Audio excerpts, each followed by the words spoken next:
하나님의 평화가 말씀을 듣는 우리 가운데 함께 하시길 빕니다. 부활절 셋째 주일입니다. 우리 함께 부활절 인사를 나누겠습니다. 주님은 부활하셨습니다. 주님은 정말 부활하셨습니다. 지난 주일에는 설교 제목이 다시 예루살렘으로이고 이번 주일은 다시 갈릴리에서입니다. 누가 묻더군요. 다시 시리즈냐고. 다시는 물론 3세번도 중요합니다. 우리 감리교회 도봉지방 청장년 선교회 연합회는 해마다 자기 지역에 있는 4.19 국립묘지에서 기념 예배를 드려왔습니다. 4.19라면 저보다도 한 살 위인데 참 오래전 일임에도 지금 40대 중년의 청장년들이 그곳에서 추모 행사를 이어간다니 참 놀랍기도 하고 고마운 일이기도 합니다. 그들은 해마다 다시를 거듭해 왔습니다. 우리 그리스도인의 특징을 말하면 기억과 기념을 잘 하는 사람들입니다. 한마디로 다시 그리스도인입니다. 사도 바울은 나는 날마다 죽노라 했으니 날마다 다시 살아난 셈입니다. 우리 그리스도인은 무려 2000년 전에 대한 기억을 기념하는 사람들이 아닙니까? 기억은 우리 신앙에 생생하게 살아 있습니다. 그래야 그리스도인인 것입니다. 부활절기는 부활주일부터 시작해서 성령 강림일 전날까지입니다. 예수님의 부활을 기억하고 기념하는 것은 얼마나 중요한 일입니까? 더 중요한 것은 내가 부활 신앙으로 살아가는 것입니다. 그것이 여기에서 말하는 다시의 의미입니다. 다시 갈릴리에서 과연 오늘의 갈릴리는 어디이고 또 우리는 무엇을 기억하고 기념할까요? 부활절기가 되면 성경에 나와 있는 부활 후 아름다운 추억들을 나누게 됩니다. 처음 증인이 된 여성들, 창자국을 궁금해했던 도마, 엠마오로 가는 두 제자, 갈릴리에서 고기 잡는 제자들, 그들은 부활절기에 다시 듣는 부활 증거의 레퍼토리들입니다. 마태복음 28장에 보면 빈 무덤의 천사가 여자들에게 전언하는 내용과 또 부활하신 예수님이 여자들에게 직접 하신 말씀들이 잇따라 나옵니다. 두 가지 메시지는 같습니다.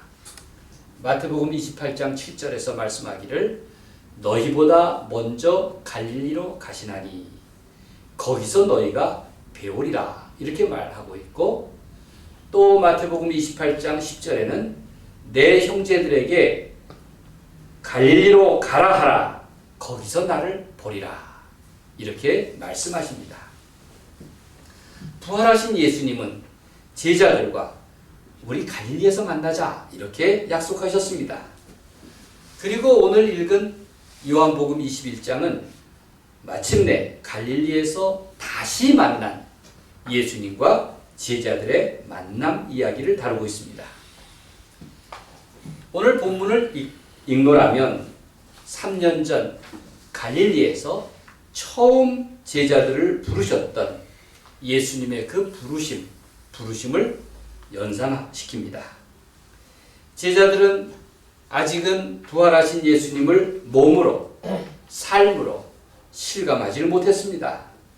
예루살렘에서 몇 번 직접 목격했지만 그것은 여전히 충격적이었고 아직 삶으로는 적응이 되질 못했습니다. 부활에 대한 믿음이 부족했고 또 부활 신앙에 대한 체험이 부재했습니다. 오늘 등장하는 갈릴리라고 하는 바다는 흔히 디베리아 호수라고 부릅니다.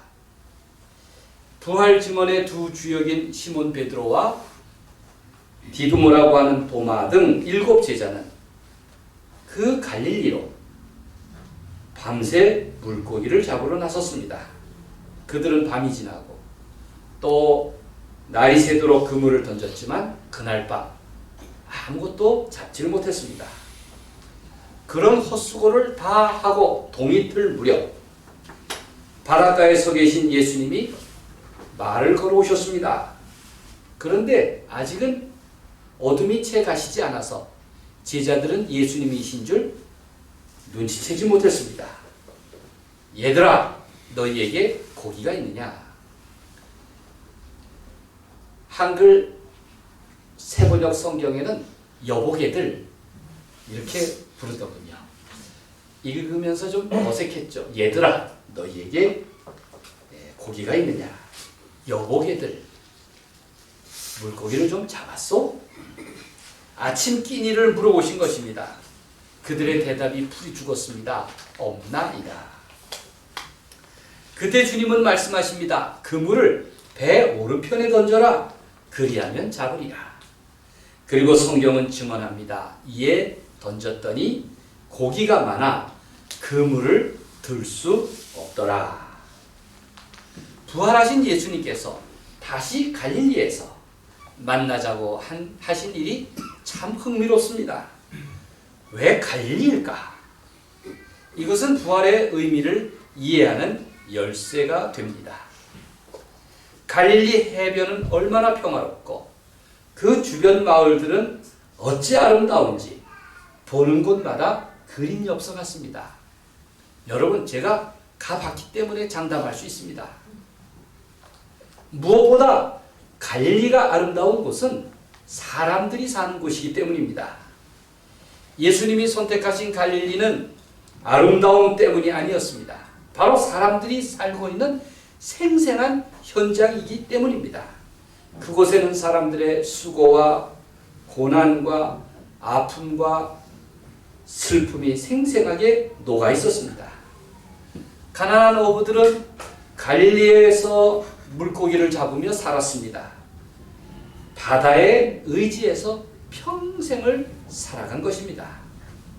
이런 갈릴리가 예수님 복음 전도의 출발지였고 그리고 중심지가 되었다는 사실은 놀랍습니다.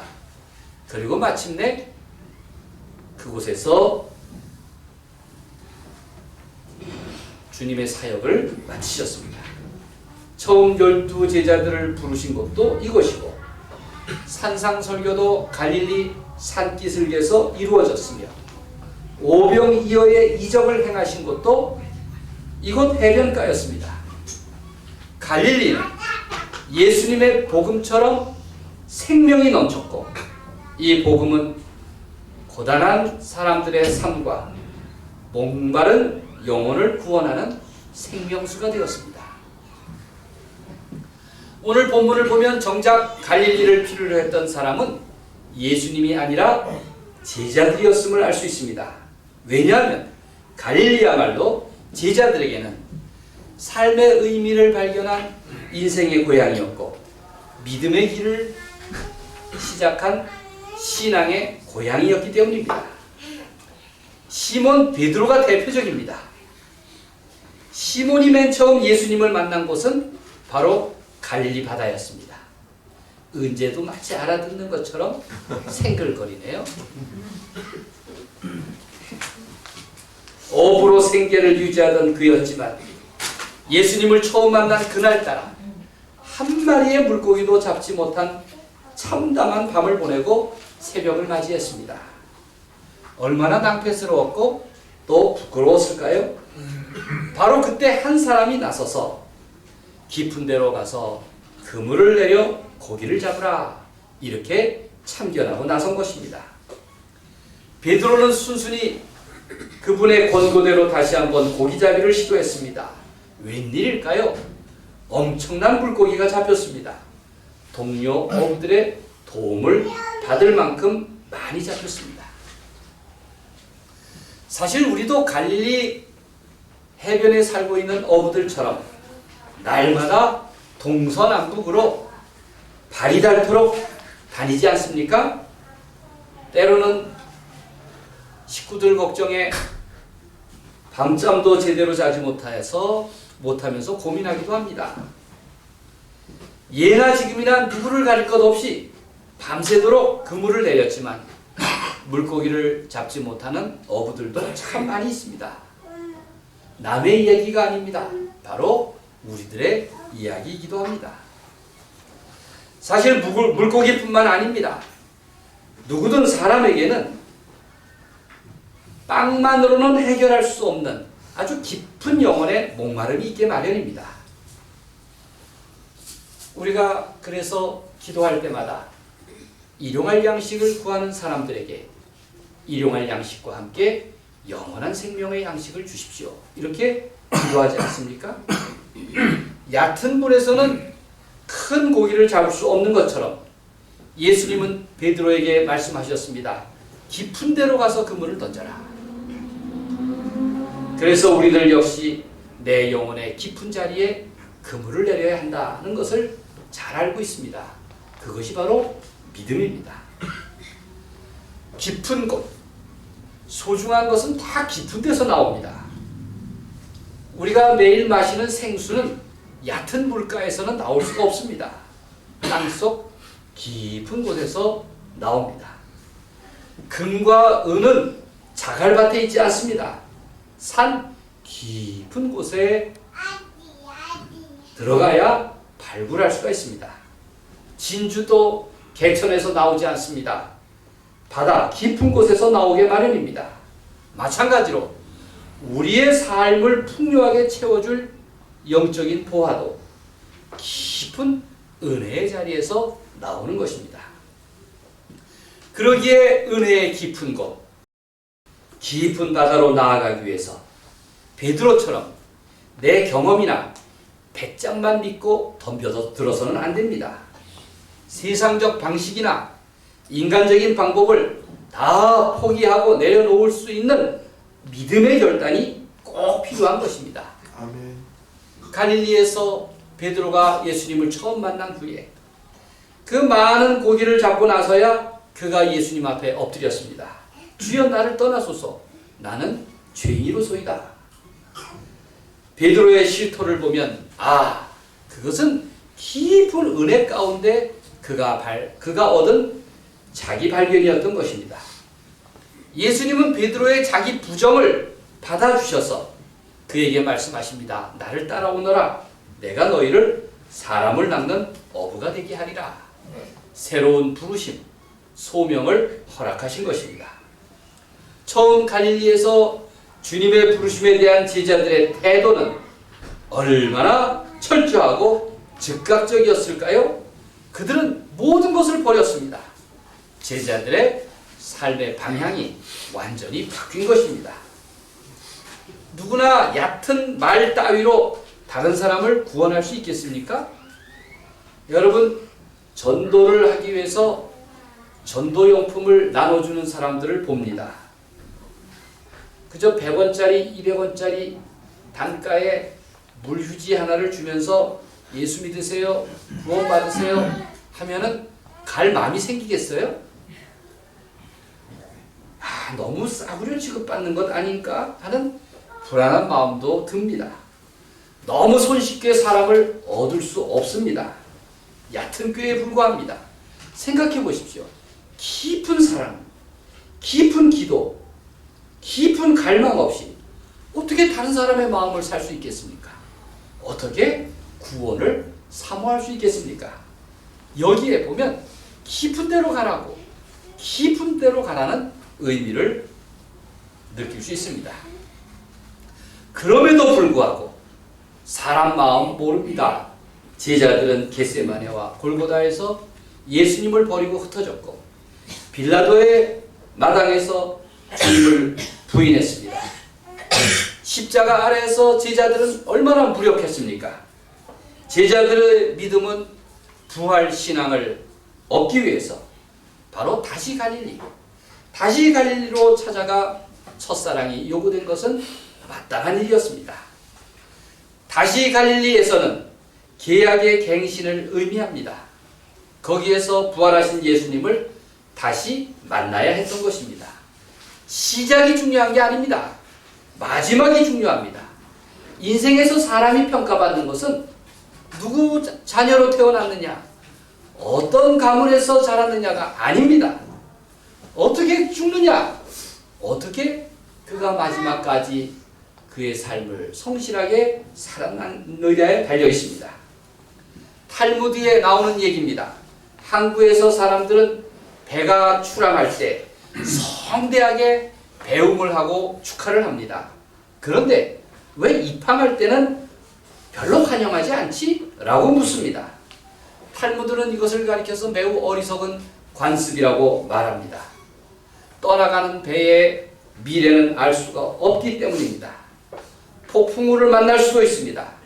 그러기에 중요한 것은 오랜 항해 끝에 귀향했을 때 그때야말로 기쁨이 큰 것입니다. 임무를 무사히 완수한 영광스러운 순간이기 때문입니다.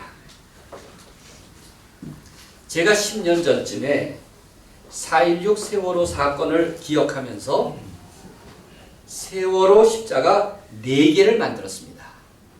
제가 아이디어를 내고 그리고 지금은 고인이 되신 김향렬 권사님이 제작했습니다. 제가 그 당시 4.16 추모 현장을 찾아다니고 또 집회 현장에서 눈을 부라리면서 세월호 관련 상징물들을 수집했습니다.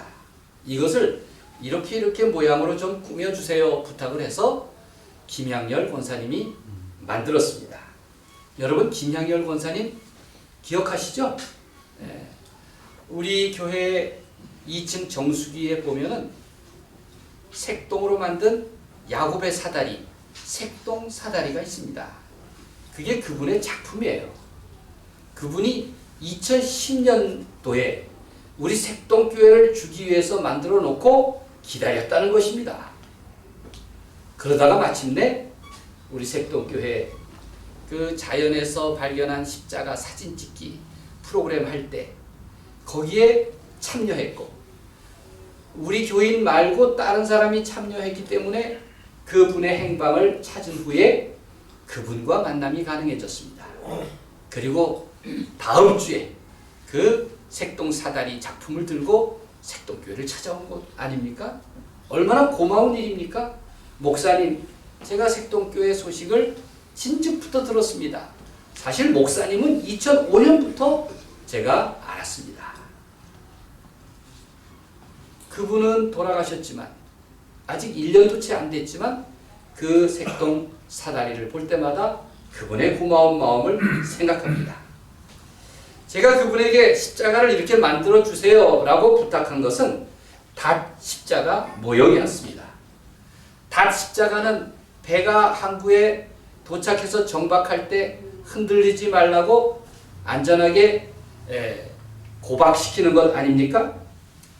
초대교회 당시에는 열 십자가 이미지는 위험했기 때문에 닷 십자가로 위장을 했습니다. 히브리서에 있는 말씀의 기록을 보십시오. 우리가 이 소망을 가지고 있는 것은 영혼의 닷 같아서 튼튼하고 견고하여 휘장 안에 들어가나니 라고 기록하고 있습니다. 제가 원했던 것은 그 영혼의 닷이었습니다. 비록 세월호는 흔들리고 가라앉았지만 튼튼하고 견고해서 마침내 구원의 휘장 안에 들어가기를 소망하는 마음으로 영혼의 닻을 만들기를 원했던 것입니다. 배가 왜 떠납니까? 항구에 도착하기 위해서 떠납니다. 그런데 12년 전 떠난 세월호는 아직 돌아오지 못했습니다. 비록 배는 돌아오지 못하더라도 배에서 희생된 자녀들은 그 부모의 가슴으로 돌아와야 하지 않겠습니까? 원망이 아니라 미련이 아니라 이제 편안한 마음으로 그들 부모의 마음속에 다시 한번 정박해야 할 것입니다. 그래서 세월호의 상징을 다 십자가로 구성한 것입니다. 영혼의 탑, 소망의 탑, 구원의 탑인 것입니다. 탈무드는 배는 귀향이 목적이듯 인간도 마찬가지라고 했습니다. 그러므로 사람을 축복할 때는 진정 태어날 때보다는 인간이 최후로 잠들 때 축복하라고 했습니다. 그의 삶이 모두 하나님 앞에서 드러나기 때문에 그때야말로 모든 사람이 그의 축복을 해주어야 한다고 탈무드는 의미를 덧붙였습니다. 이제 베드로가 마지막으로 예수님을 만난 곳은 처음처럼 디베랴 바다, 바로 갈릴리에서였습니다. 동료들과 함께 고기잡이에 나선 베드로는 그날 밤에도 예수님을 만났던 그 첫날 밤처럼 물고기를 한 마리도 낚질 못했습니다. 밤새 헛그물질만 거듭한 그들은 지칠 대로 지친 채 새벽까지 애썼습니다. 바로 그때 예수님께서 그물을 배 오른편에 던져라, 그리하면 잡으리라고 말씀하셨습니다.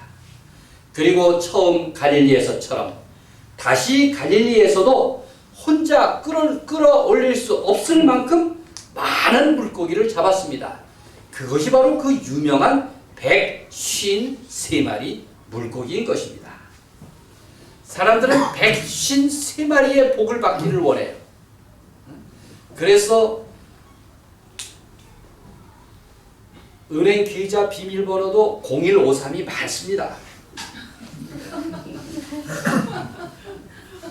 좀 풍성하게 뒤로 올리기를 원해서 0153. 저는 0153보다는 조금 많습니다. 베드로는 부끄러워서 옷을 두른 채 물속으로 뛰어들어갔습니다. 누가복음 5장과 요한복음 21장이 전하는 갈릴리에서 예수님과 만난 그 베드로의 만남 이야기는 부활절 이전 천만담과 부활절 이후라는 천양지차의 간격에도 불구하고 희한할 만큼 서로 닮았습니다. 그것이 얼마나 감동적인지 모르겠습니다. 그렇습니다. 실패한 제자들에게는 다시 갈릴리가 필요했던 것입니다. 부활신앙은 딴 세상에서 일어나는 일이 아닙니다.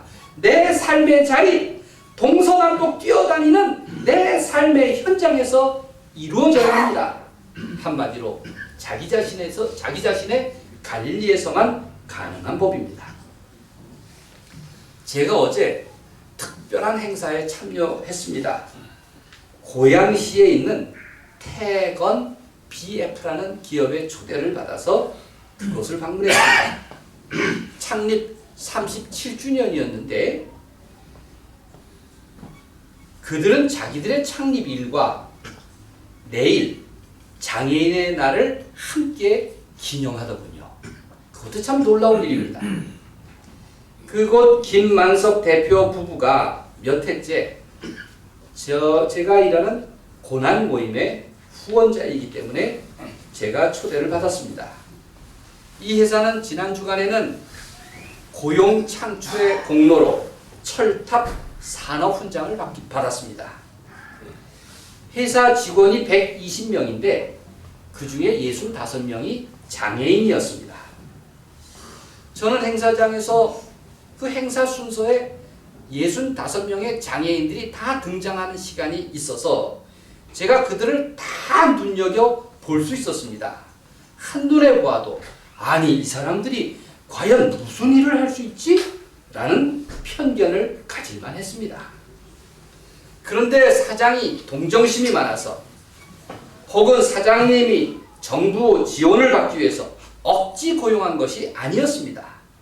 회사는 이 장애인들만의 능력을 높이 샀고 그들의 장점을 존중했습니다. 어떻게 생겼는지 상관없이 그들이 무슨 일을 잘하는지에 대해서 지혜로운 선택을 한 것입니다. 37주년 행사에서는 장애인 직원 5가정의 부모님을 초대해서 상을 줬습니다. 훌륭한 직원을 보내주셔서 감사하다는 선물이었습니다. 놀랍지 않습니까? 태건 BF는 세상에서 버림받고 무시당한 사람들에게 재능을 찾아주었고 인간다움을 일깨워줬으며 새 삶으로 이끌어 주었습니다. 제가 그렇게 말했습니다. 산업 현장도 이렇게 거룩하군요. 산업 현장이 이렇게 거룩한 곳인 줄 미처 느끼지 못했습니다. 특별히 이 기업은 창립 기념일에 큰 후원잔치를 벌입니다. 작년에 이어서 올해도 목표가 10억 기부였습니다. 어제 모두 9개의 기관, 단체, 학교, 병원에서 5억 5천만 원을 기부받았습니다. 암센터의 경영자가 2억 원이라는 큰 돈을 장애인의 손으로 전달받는 것을 보고 참 감동적이었습니다. 후원금을 전달하는 당사자는 사장님이 아닙니다. 사장님은 그냥 자리에 앉아있고 그냥 손님 자리에 앉아있고 장애인과 비장애인 모든 직원들이 3355 그룹별로 나눠서 후원금을 전달했습니다. 저도 고난모임 이사장으로 상금을 전달받았는데 금액이 상상 이상입니다. 김만석 사장님과 박선희 권사님은 말끝마다 하나님의 은혜라고 했습니다. 하나님의 은혜 때문에 하는 일입니다. 그들의 말과 고백 그대로 부부는 예수님의 마음으로 선한 영향력을 실천하고 있구나. 행사를 마치는 기도 순서에서 저는 그 기업을 그리고 부부를 마음껏 축복했습니다. 야곱의 뿌듯한 심정이었습니다. 평소 자부심이 강한 제자들은 자기 주장대로, 자기 의제대로, 자기 욕망대로, 자기 결심대로 해보려고 했지만 아무 성과를 얻지 못했습니다. 세상에는 내 힘으로만 되지 않는 일이 얼마나 많습니까? 이제 부활하신 예수님은 시루에 빠져있는 제자들을 부르셔서 자기를 따르게 하시고 풍성한 열매를 거두게 하셨습니다. 그동안 갈릴리는 이방인의 땅 취급을 받았습니다. 예루살렘의 시각에서 볼 때 그곳은 그저 변두리 인생들이 사는 곳이었습니다. 적절한 곳으로 선택된 그 갈릴리는 결코 성공을 예감할 만한 땅이 아니었습니다. 그런데 갈릴리는 다시 복음의 출발지가 된 것입니다. 버림받은 땅 갈릴리에서 회복한 부활신앙은 마침내 열매를 맺기 시작합니다. 이곳에서부터 다른 지역으로, 다른 세상으로 땅끝까지 퍼져나갔습니다. 변두리 인생들이 부활의 주인공이 되었고 증인이 되었고 변두리의 삶 가운데서 예수 정신, 부활신앙이 그 중심을 차지하게 된 것입니다. 그때의 갈릴리와 지금의 갈릴리는 결코 다르지 않습니다. 부활하신 주님은 지금도 내 안에 살아계시고 나와 동행하시며 내 삶을 인도하십니다. 그러므로 나의 갈릴리를 다시 회복해야 할 줄로 믿습니다. 아멘. 우리 그리스도인은 부활신앙으로 세상을 당당하게 살아가는 존재가 아닙니까? 바라기는 나를 부르시고 구원받은 자의 삶을 살게 하신 주님의 사랑이 늘 나와 함께 하셔서 그런 부활신앙을 누리게 하시기를 우리 주님의 이름으로 간절히 축원드립니다. 아멘. 기도하겠습니다.